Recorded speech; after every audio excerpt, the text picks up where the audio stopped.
Yep, 7 o'clock. There we go. Okay, magic hour.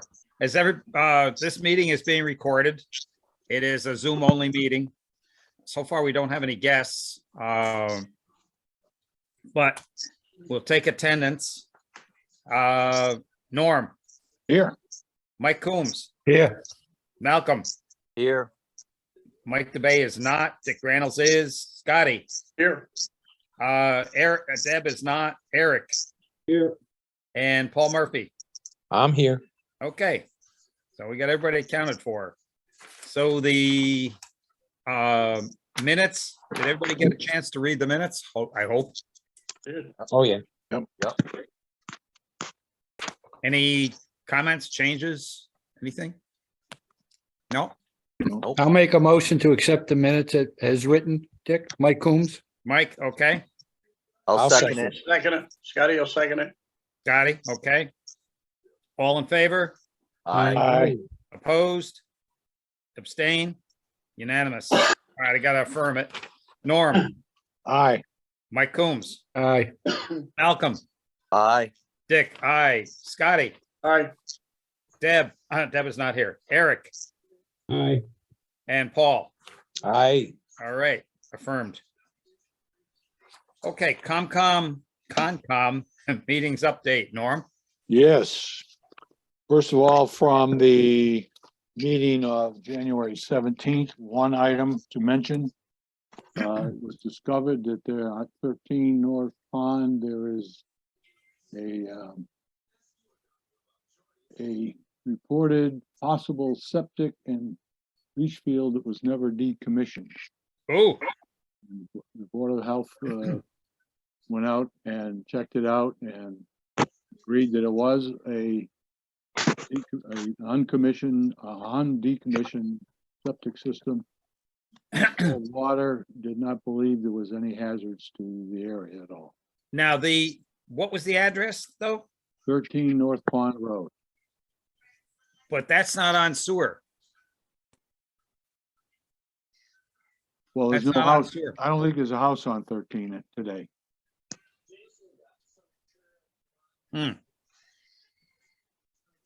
Yeah, because the sewer didn't make it over that far. Right.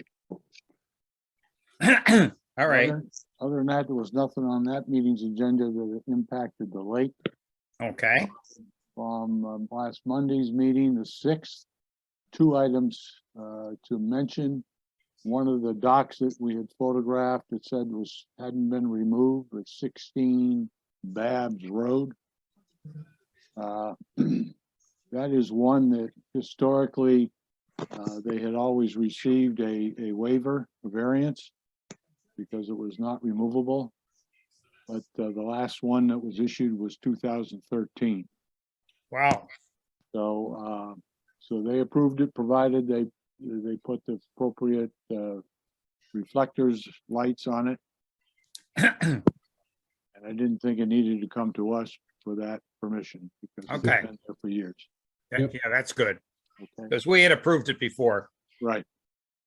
And the other item that was on it wasn't on the agenda, came up after, and I'm gonna let Dick talk about it because there was a meeting on Tuesday relative to the Big Beaver Lodge down near the tunnel at North Pond. And Dick did attend. I didn't. I had a doctor's appointment, so I couldn't go. So Dick, you can take it away and say what happened. Yeah, and that's actually on our agenda Oh, to is it? cover. Okay. Yep. Yep. Okay, so Do you have anything else on Concom? not on COMCOM. Okay. Anybody else have any questions on Concom? Okay, so we can go to Norm again for MPAC for the, I have a presentation, but the host needs to allow participation. Okay, hold on. Okay. The focus groups are continued to meet. And Okay, I put Yep. you on. I have it, thank you. But once again, I forgot to bring the list of focus groups that are at. But once they're summarized, by our consultant. I'll share that with you. But until then, we won't have it, okay? Because I'm not going to any of those at this point in time. All right, so we're gonna do a couple of questions from the survey. Got that full screen here. Question 13, would you be in favor of lifting the maximum square footage of a new building? Yes or no? And overwhelmingly said yes. Let's restrict it. 79.6%. Now, is that commercial buildings? That's any building, but yeah, Any building? Okay, it's driven towards commercial. okay. All right. And then a related question. Would you be in favor of adopting a maximum expansion size for any existing building? And again, very similar Wow. results. 73% said yes, let's put the restrictions on it. Okay, Mhm.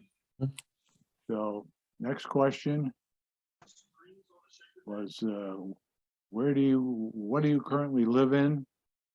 And by far, single family detached houses, 91%. So that's about, just about everybody. Yeah, All yeah. right.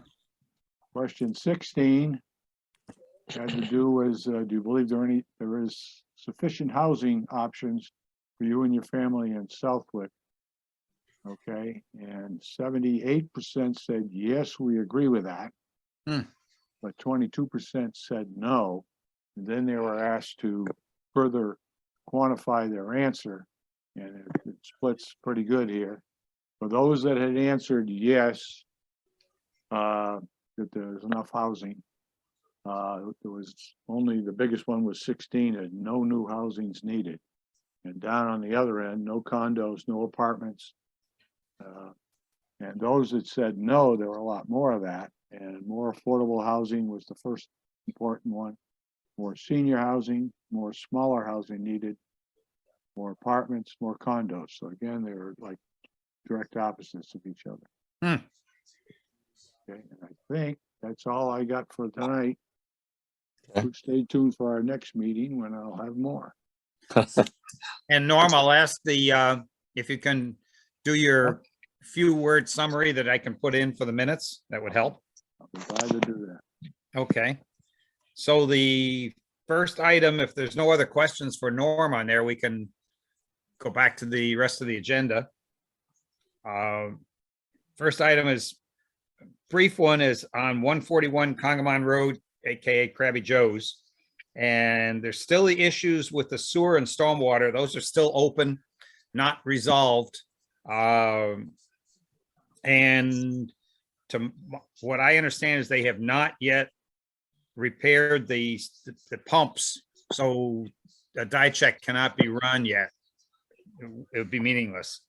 And the connection to the stormwater is still unresolved to the town stormwater system from a private system. And so that's still trying to be fixed. One thing that had, a couple things that have happened since, they installed a 4-foot fence. Some of you may have seen it. It goes along Beach Road. Yeah. It comes out just about to Congamon Road. It's 4 feet high. It blocks the line of sight. The chief agrees, has told them they got to take it down. The plan said that they had to get approval before they would be able to extend the fence into the town right away, and they didn't. They built the fence and now they got to take it out. Is there some kind of restriction near the fire hydrant there that would apply? I'll have to look at that. Yeah, you can't put anything next to a fire hydrant. No, it's right there. Wow. All right. I will look at that. That would be fire department. We'll have words about that. All right. And the fence has got to be taken down. What they put on the town right away. They got to take it down. And so the chief sent them a letter about that. And then one good thing they're doing is they are adding a short wall on the southern end of the property to allow the people that are, the adjacent home is within 6 feet of the property line. And if they excavate down so that they have it down at the level of the parking lot, they kind of leave them perched with, you come out the door and drop into a hole.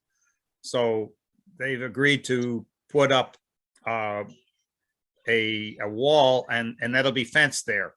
I think that's gonna, if I remember, that's a 6-foot high stockade fence they're putting on that end of the property. Mhm.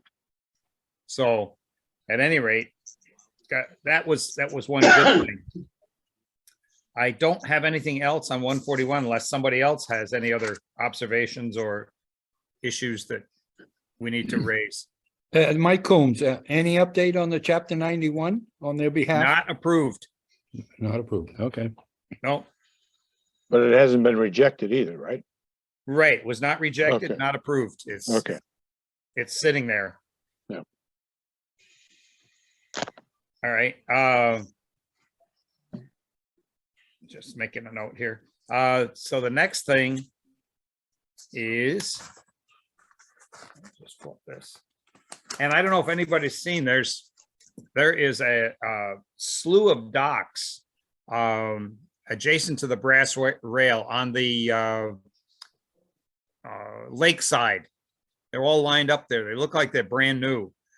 And it looks like those are from the drawings I have seen of the docks that they said that they purchased. They look very familiar.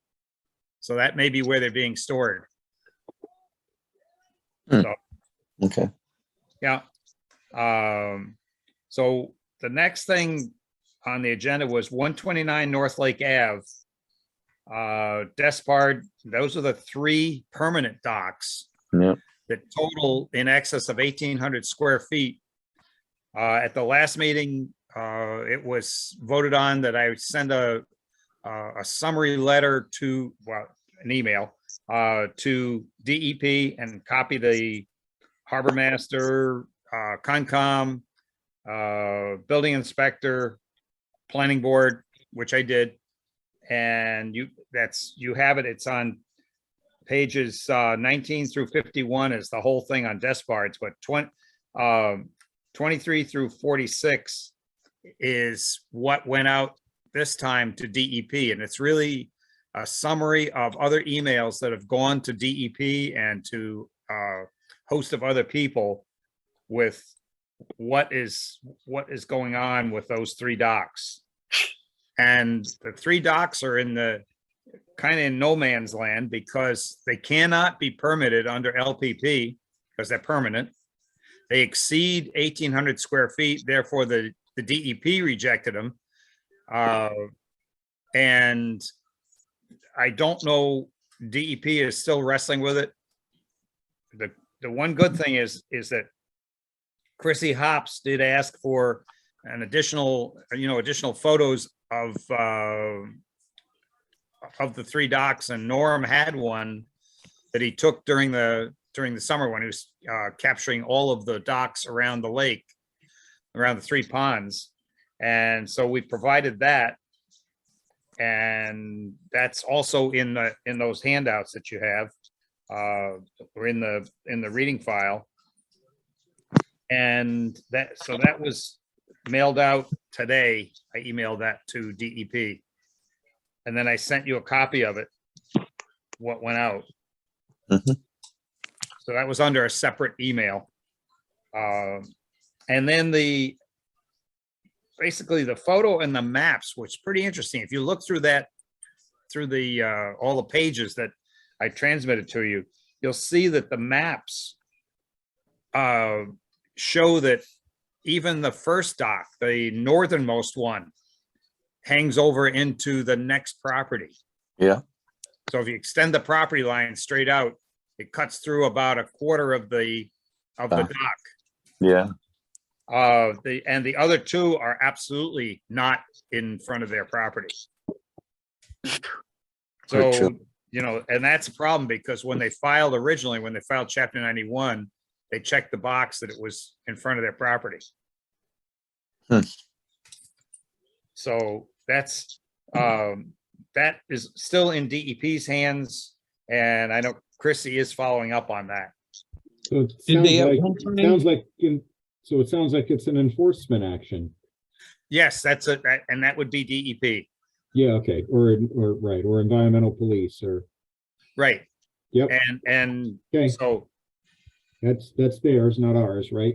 yeah. And Chrissy is really the only chapter 91 person that I know of currently in DEP. She's out of Boston because there's none of them left in the Western region. Zero. Really? Wow. Did they at one time have a chapter 91? Yes. David Cameron was the chapter 91 Okay. guru here. And he's not there anymore. And by the way, Brian Harrington retired and a couple more that retired. I don't know if Mike Gorski is still there. He was the deputy director. But a whole slew left DEP. Are they replacing them? Well, the trouble is they did get a couple people that are gonna be quote unquote able to do various jobs, one of them being chapter 91, but when you first words out of their mouth, well, all right, chapter 91, Yeah, that's a problem. okay. So they do not have anybody that is that I know of, unless they recently got another person, because the one that they had is going to have to start from scratch. Okay. And that's why Chrissy is kind of buried in Boston, because she's got, our entire area. I don't know what the other regional DEPs, how they fared. Did they lose a lot of people also? Don't know. No idea. So I don't know if there's anything that we can do right now except answer questions when DEP poses them, or if anybody has, if you think of any other information when you're reading through all that I sent you, let me know, and we can send more information to Chrissy Hops. Okay. So now the next one is kind of good news, is NRCS. And that's pages it was 52 to 55 in the handout. And so NRCS, we had a meeting the other day, a kickoff meeting, and that was on the 18th of January. And so we had the consultant and his staff, their staff, and NRCS. Darren was there representing NRCS, and he's our focal point. Everything goes through Darren. We don't send anything directly to the consultant. So fortunately, we were able to supply a lot of photos and even some videos of flooding that's occurred, and I'll cover that later under new business. But we've got a lot of data, but the good news is, like I said, is that NRCS is working on this. It's an active program. It's funded. And so they're working on what the process and what the project would look like to clear Canal Brook and to clear Great Brook, both. And they're, one of the good things about that meeting that we had, it was a Microsoft Teams meeting, but they were going through maps, and we actually walked them through the trouble areas in general. And then, like I said, we've supported that with data, with videos and photos and verbiage, and I sent them all the flood data and like that. So they've got a lot of information to work from, and they're very appreciative. The consultant is very appreciative of that, as is NRCS. So if anybody has any more information showing flood conditions anywhere on one area I'm looking for, and I couldn't find somewhere, I know I took photos of Great Brook flooding across Feeding Hills Road. Hmm. And I cannot find them. And it was probably about a foot of water on top of Feeding Hills Road. So, and then I had another series of them where the water was high enough that was pushing against the head wall, probably a foot over the opening.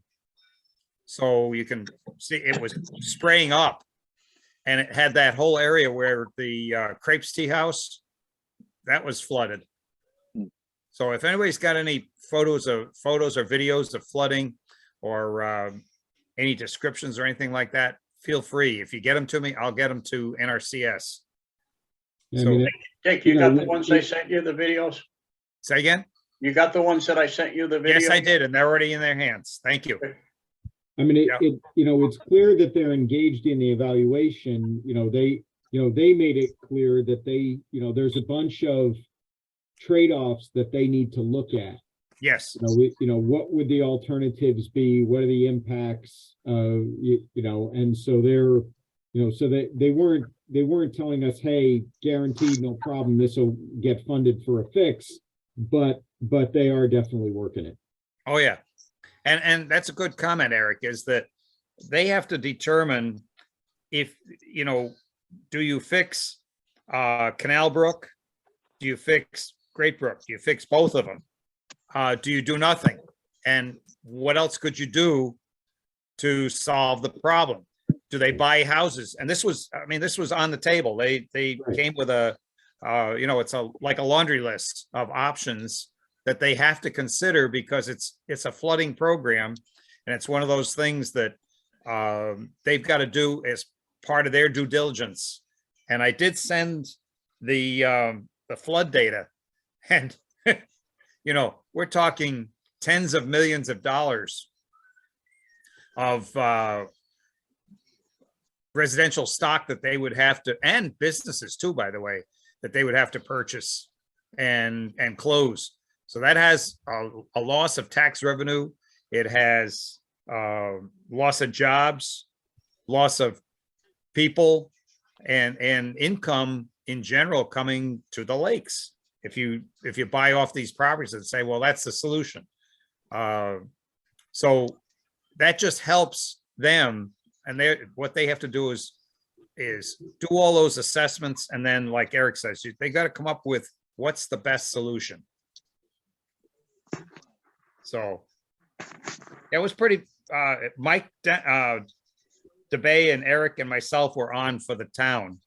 So, I thought it was a pretty productive meeting, right, Eric? I agree. Yeah. They're asking some good questions. So the next one kind of relates to it a little bit.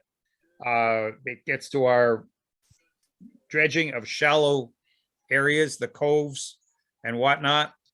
And so I stumbled onto something. I had asked Ken Wagner, I needed to get his current invoice. And I said, by the way, we're looking at dredging options and whatnot. Would you be willing to help us rate the RFQ for bathymetric mapping?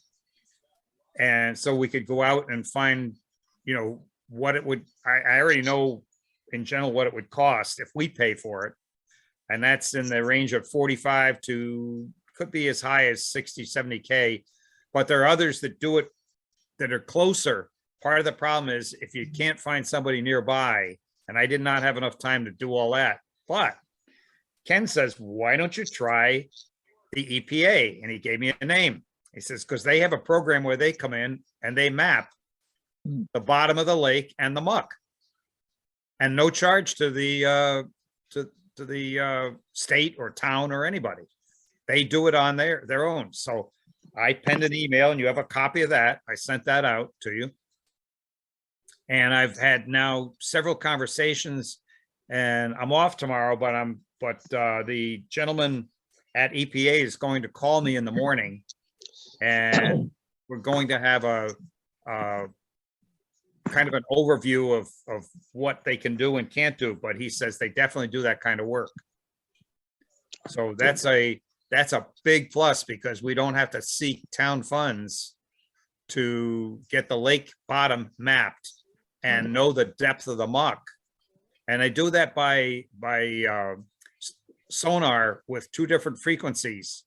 And the one picks up the top of the muck and the other one picks up the solid mass under the muck. So now they know the difference between, and they know how deep the muck is. So they just basically, and some are actually done with robots, robotic boats. So that becomes even cheaper to do. So some are specialized in that. And I think EPA has some of those where they just basically program the boat to travel X and Y, and they can make whatever kind of pattern that you need, whether you go 25 feet apart, 50 feet apart, you know, lines. So I think that was a really, you know, a thank you, Ken Wagner. Yes. Yep. Yeah.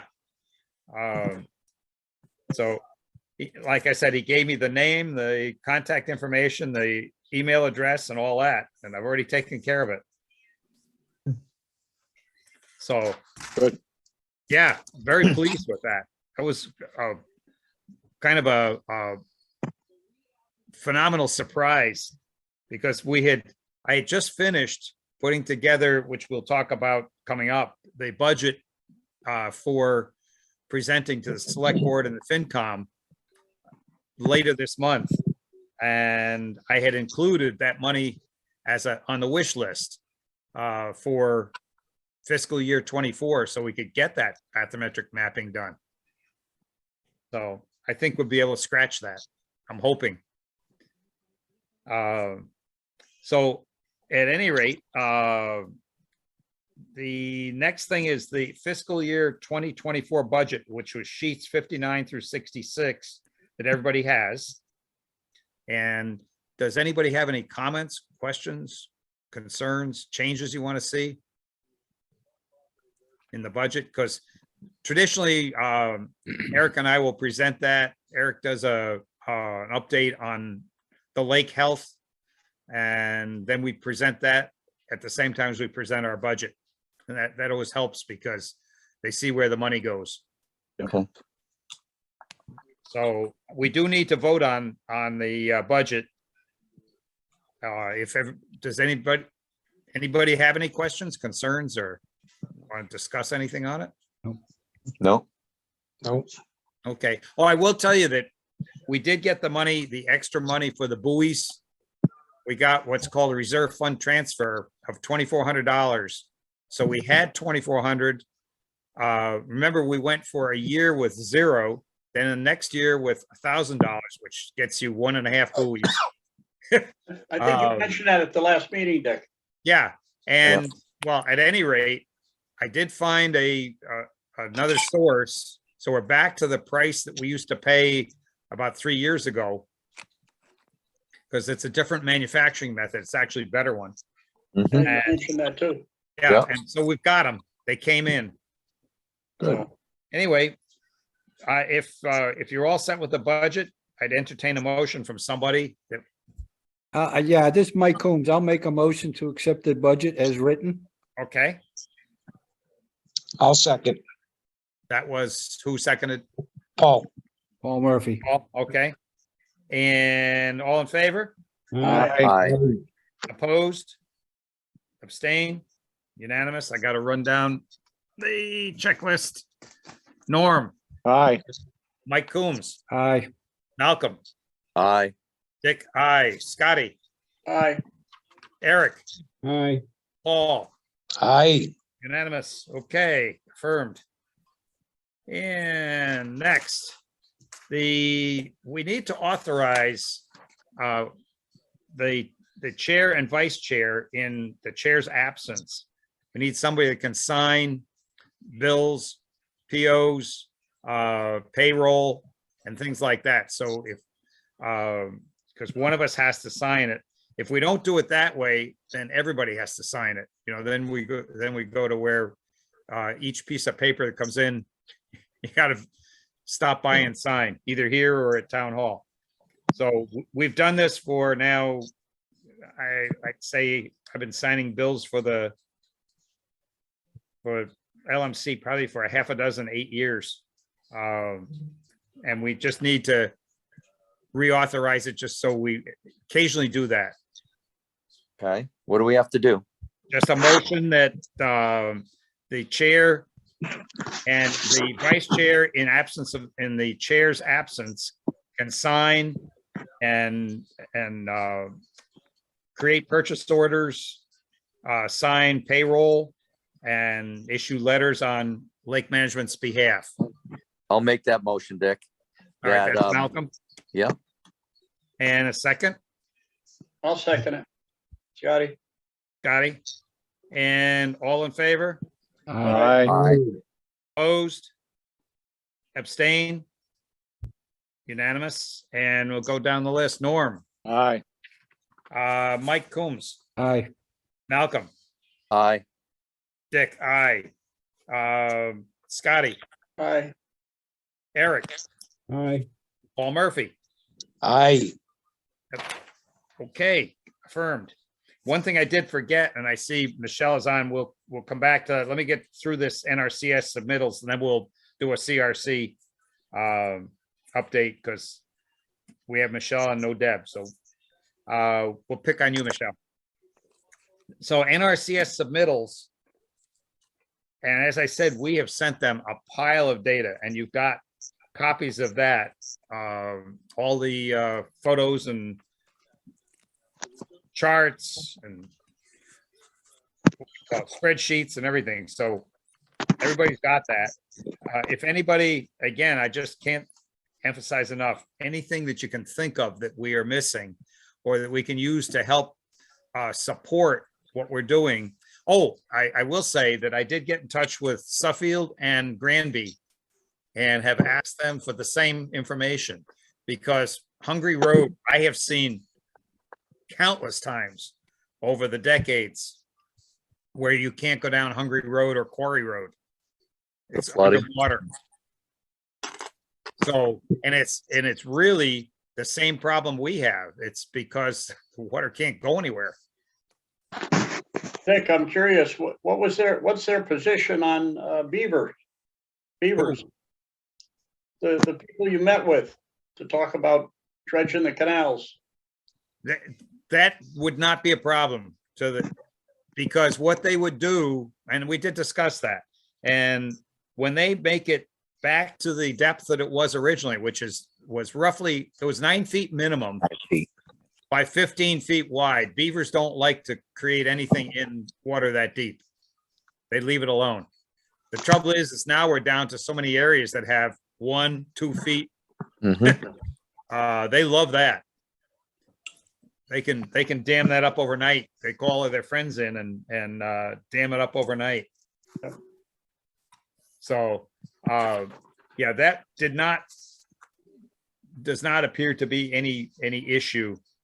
And most of that depends on the time of year you do it, by the way. And we'll talk about that when we get down to Tri-PBJ Marina. So we don't cover it twice, which is next, actually. Tri-PBJ Marina, we had a meeting that was called by a selectman. And so it was Concom, myself, let's see, who else was there? Health agent, planner, and assorted and the new owner is Frank, last name, I gotta think of it. Grillo, yeah. And so he also brought Mark Kachuchik, Mark's Property Service. He brought him along, and the Concom, Dave McWilliams was there, and Sabrina Pooler, and they explained the process. And they said, get started on your NOI. You can't submit it until the beavers are you definitely know that there are no beavers in either of the huts. And so they will get a permit to remove beavers if there are any in there. And the thought was that nobody thinks there's anybody home, just the kind of shape that it's in right now. It doesn't look like it's habitated. if it is, I can give them the name of a licensed, Massachusetts trapper who can take those out. Okay, if you want to send that to me, I'll send it to him. Okay, And then, once they get the beavers out of there, he will, Frank Grillo wants to, do a couple things. And we told him it's gonna have to be done in sequence and everything has to be permitted. He wants to move the docks away from the entrance to North Pond, Good. which is good Great. news. That, that got him a lot of points. And so we explained that he can't do that without making a change to the Chapter 91 license. But as I said to him, I think you probably can get that moved through pretty quickly through Mass DEP, because you're not going to, if you don't change the length Yeah. and capacity, and you're just saying, I'm doing this to improve safety going through the tunnel, then they should be a no-brainer to say, yeah, go ahead. Yep. And he wants to do it. that would be great. Yeah. So, and that's contingent upon getting the beaver huts out of there so he can shift it to the west. Right. Which would also give them a few more parking spaces. Well, it'll give him back the ones he has. He Yeah. can't add any. He just hasn't been able, they have not been able to sell. There were 4 spaces that had to be left Right, open. hasn't been able to use them because the Right. beaver dam's in the way. Right. You just Yeah. can't add any. No, the beaver But, was- but he can get those 4 back just with the removal of the beaver dams. So the Right. moving of the docks is an additional thing that isn't really buying him much of anything, but it is improving safety. But he So, views it as safety for his own people renting there Yep. too. Yep, Yeah. I agree. It's just a lot better. It to was, have it was a some movement. really, I thought it was a very, very productive meeting, very productive. Great. So, we had the right people there. I think everybody had very good positive. Oh, and the health agent was there. So we have a new health agent, by the way. And so that's Tom Hebert, Hibert. And he started the first of the month. And he comes from Westfield. He was I think like a deputy health agent or something like that in Westfield. So he's our new health agent. And he was very positive about, helping to make it happen. So anybody have any questions on that? Nope. Great. Okay, so I thought that was some good news. Now let me just look at my list here and make sure I didn't miss anything. I'm just curious, Dick, is that just moving the base at all or just turning it slightly from the base, existing base? They probably, one of the things we talked about is I said, I think it would help if you take that angle out of there and make it straight. So that the end, the southern tip stays pretty close to where it is now, but the rest of it moves to the west. So you kind of rotate the part at the shore over to the west. Okay, And you could accomplish that, like I said, by making it a straight run rather than an angled run.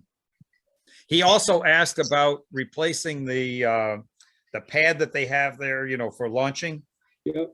And we all agreed that go do one thing at a time, get the Chapter 91 license, get the NOI to get the beaver huts out of there, get the Chapter 91 license work going, but don't do anything about that, because what you could do is go back later and maybe even under an RDA, you could lift out the one that's there and lift in a new precast one because it's broken. So if he doesn't make it bigger, he could do that, probably under an RDA. Mhm. So, and he was very amenable to that. Like I said, it was a very productive meeting. So anything else, anybody else? Quick question on that ramp, Dick. Would Yeah. that be for the general public to use or just No, for the people no, that's putting just, boats in? oh, that's the other thing he's gonna do. He's going to assign, everybody that parks down there is going to have a sticker. If you don't have a sticker, you get towed. because they have had a lot of trouble in the past with people using that as a parking lot. And then going, to hang out across the way or down the street or wherever. Yep. Wow. I've, Okay. I've heard that part of his long-term plans might be to build a storage rack for boats down behind the American Legion building there that he. Yeah, bought. and And then if he has his own ramp, it would give him the ability to put, boats in and out of there for his customers. it would be the customers are ones that stay there. He cannot have a launch. That's a whole process to put in a public launch. Right, but he might be able to do it for his own customers that are He renting. can, like Saunders has for his own customers. Yeah. Right. Yeah. So, does anybody have anything else? You were gonna ask Michelle. to give Oh, us yeah, an Michelle, update. sorry, thank you for the reminder. Michelle, if you can unmute. Yes, hello. Hello. Haven't heard you in a while. No, I know. It's good to get caught up on everything that's going on. Really excited about the prospect of the dredging of the brooks and possibly the shallow areas. It's just, to me, like the most significant thing that could happen to our lakes in, not just decades, but Yeah. thousands of years. We So got- that's Right, we have centuries of accumulation of goo. truly amazing. Yeah. So looking forward to more information as that comes, and as things get pulled together, I'd love to do a presentation specifically for that for CRC. I know this is going to be quite a long time to get all the processes in place and all that, but love to do a topic night just for that when we get to it. Oh, incidentally, I will add I'm glad you mentioned that, the goo and the dredging and whatnot, but this gentleman I'm speaking with at EPA feels that there is federal funds to do that dredging. And he Right, named some right. programs. Right, that would be amazing. Yeah, if it's Yeah. not to the town, just triple bonus. Very Yeah. good. Yep, so no, I think just that we will have our membership drive in March. And so that is underway. And then we are looking forward to hearing about where we are with the lights for the buoys. Yeah. We're ready to go. I've got the check all queued up to get those together. So we're excited about that too. So I'm sure, you'll touch on that when we get later into Yeah. the. When it warms up a little bit, I'll be over there playing around with because I'm gonna look at how we could use the adapters for the new style buoy, which does not have the big bolt on the top. They actually mount easier, and the old ones. So I want to make it so that the adapter is kind of universal, and it won't care whether we get buoys from company A or buoys from company B.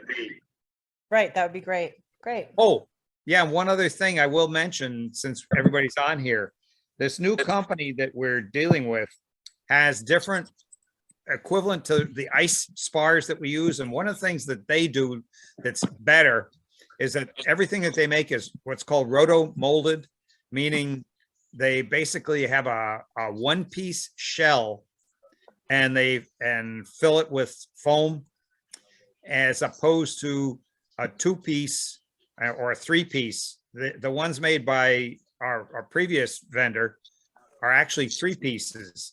There's a top that's glued to the long cylinder that has fans out, and then that in turn is glued to the base of it that has the counterweight in it.